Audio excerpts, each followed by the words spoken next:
जानतोऽपि यथा यस्य ये तन्मुनिसत्तमा अयं च निकृतः पुत्रैर्दारैर्भृत्यैस्तथोज्झितः स्वजनेन च संत्यक्तस्तेषु हार्दी तथाप्यति विवेकान्धस्य मूढता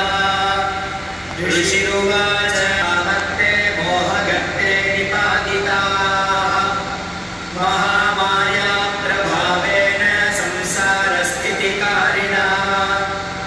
तन्नात्र विस्मयकार्यो योगनिद्रा जगत्पते महामाया हरेश्चैषा तया सम्मोह्यते जगत् ज्ञानिनामपि चेतांसि देवी भगवती हि सा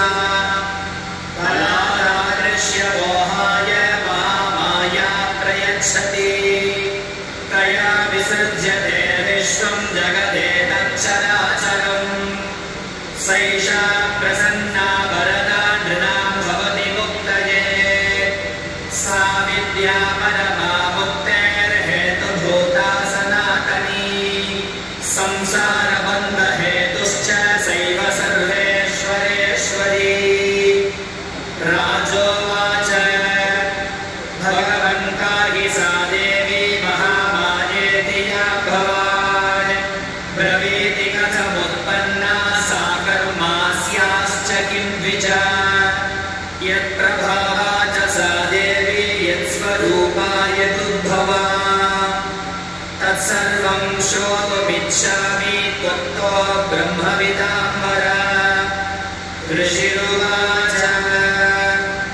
नित्यैव सा जगन्मूर्तिस्तया सर्वमिदं ततम्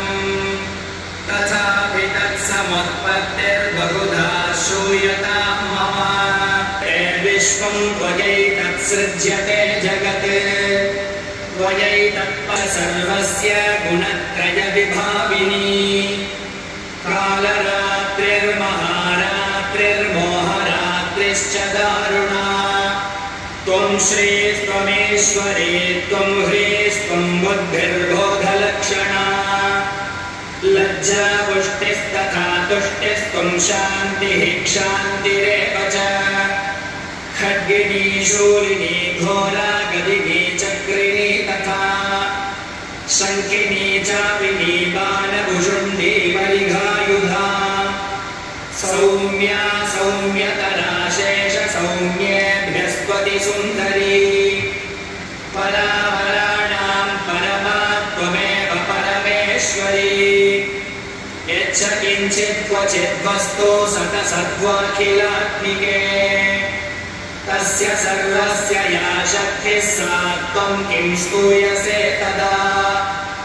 यया त्वया जगत्सृष्टा जगत्पाद्यत्तियो जगत्